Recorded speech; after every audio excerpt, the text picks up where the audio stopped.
How to add a stop on Waze iPhone. To get started, first of all go ahead and open up the Waze application on your iPhone. Waze is a navigation app that provides real-time traffic updates. Once you're in the app, tap on the Where to search bar at the bottom. This opens a new screen where you can type a destination or select a saved location. Tap on Home to quickly set your destination. After the best route is calculated, tap on Go Now to begin your trip. While navigating, you can see the trip distance. Then, tap on the ETA bar at the bottom of the screen.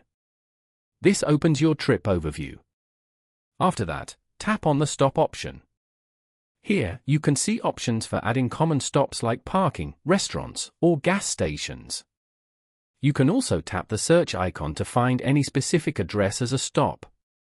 Following these steps, you can easily add a stop on Waze on an iPhone.